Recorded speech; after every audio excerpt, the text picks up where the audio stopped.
Сәлем шаяндар, рак белгісі.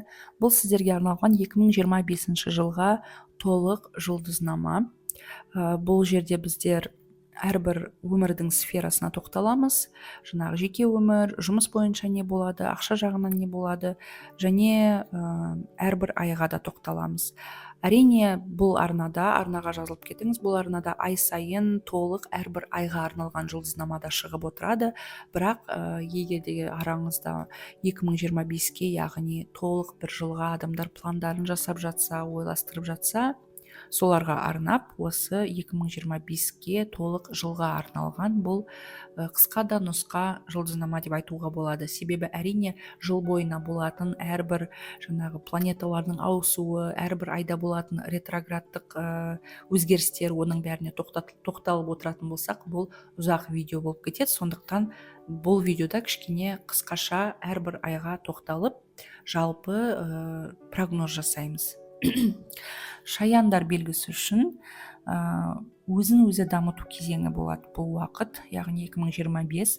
Сізде бұл ішкі өсу, маңызды өмірлік шешімдер қабылдауыңызға және болашақ бағытыңызды нақтылауға көмектеседі. Сіз өзіңізді және өмірлік мақсатыңызды түсіну үшін жаңа мүмкіндіктерге ие боласыз. Яғни өмірдің өзі сіздің алдыңызға сондай шарттар қояды, шарттарды әкеледі деп айтуға болады. Тіпті оған дейін сіз ойлағыңыз келмесе, немесе ол туралы ешқашан оған мән бермей жүрген болсаңыз осы жылдарға дейін, қазір 2025-те сізге өмірдің өзі соны алдыңызға әкеледі. Сізге кішкене переоценка жасауға уақыт болады. Шаяндар 2025-те Сатурн мен Нептун планетасы сізде карьера үйіңізге кіреді. Бұл сіздің кәсіби өсуіңізге әсер етеді. Бұл көптеген белгілерде солай болады осы жылы, бірақ кейбірлерінде ол жаңағы көбірек, кейбірлерінде азырақ деп айтуға болады. Ол үшін жаңағы картаны қарап жату керек. Бірақ сізде бұл кезеңде нақты мақсат қою және оған жету үшін еңбек ету. Сонымен қатар 2025 жылы сіз үшін ішкі өзгерістер және көзқарастар кезеңі және көзқарасыңыздың өзгеру кезеңі болады. Бұл жылы сізге артық ақпарат, қажетсіз байланыстардан арылу керек. Өз бағытыңызды айқындау өте маңызды болады. Іштей жаңағы тазалау деген сияқты іштей чистка жасау керек. Егер де жеке даму туралы айтатын болсақ, әсіресе шаяндар үшін ол өте маңызды болады. Бұл жылы өзіңізді мүмкін іштей іздейсіз, жаңа қабілеттеріңізді, бойыңыздағы жаңа қабілеттерді ашуыңыз мүмкін, жаңа білім алуыңыз мүмкін, курстарға қатысу, өзіңізді интеллектуалды жағынан дамыту кезеңі, медитация, йога, философия, психология сияқты ішкі даму бағыттарына қазір сізде қатты қызығушылық артады. Өзіңізге қажет емес ақпараттық шудан арылып, ішкі даусыңызды тыңдайтын уақыт. Қаржы мен жұмыс туралы айтатын болсақ, Юпитер мен Сатурнның әсерінен 2025 жылы карьералық өсуіңізге мүмкіндіктер болады.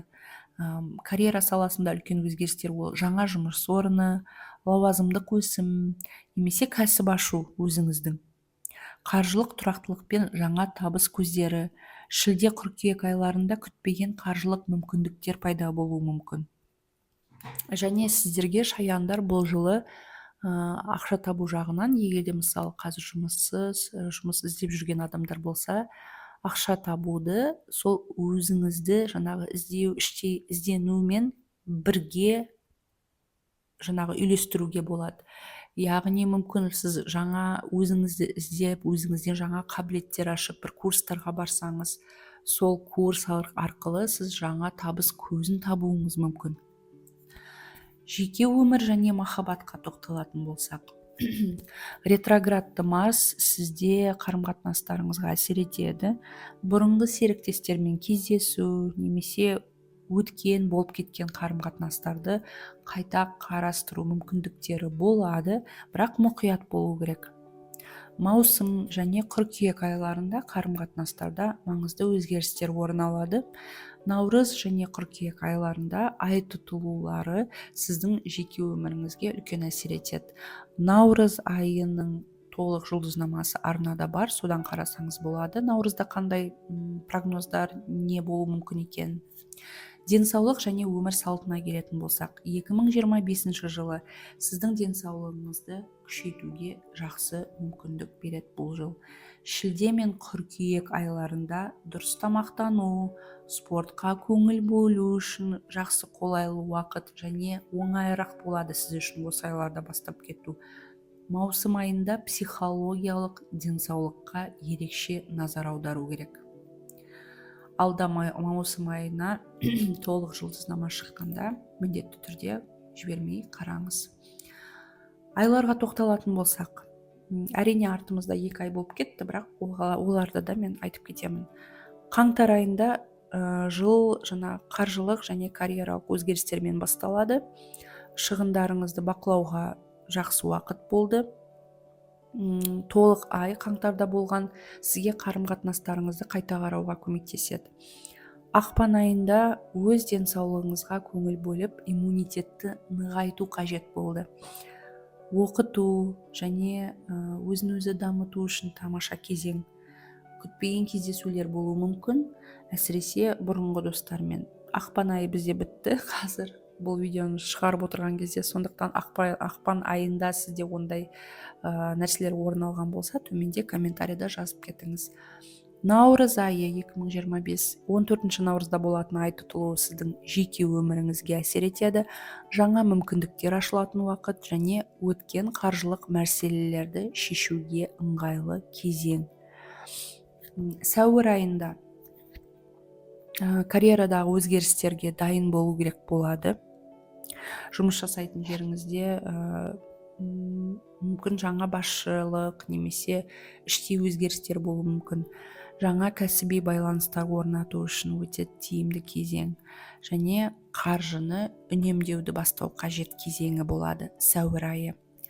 Мамыр айы тұлғалық даму кезеңі басталады. Жеке бизнес ашуға немесе инвестиция жасауға қолайлы уақыт және жеке қарым-қатынастарда тұрақтылық орнайды. Маусым айы 19 маусымда шаяндар сізде Юпитердің әсерінен жаңа табыс көздері ашылады. Қызмет ауыстыруға немесе келісім шарттар жасауға тамаша кезең және денсаулыққа ерекше назар аудару қажет. Шілде айында сондай-ақ жаңа келісімдер және табыс көздері пайда болуы мүмкін және жеке өміріңізде тұрақтылық орнай бастайды. Және спортпен дұрыс тамақтану үшін қолайлы уақыт басталады. Тамыз айында ірі жобаларды жүзеге асыруға дайын болыңыз. Жеке және кәсіби өміріңізде жаңа мүмкіндіктер ашылады және қарым-қатынастарда жаңа кезең басталады.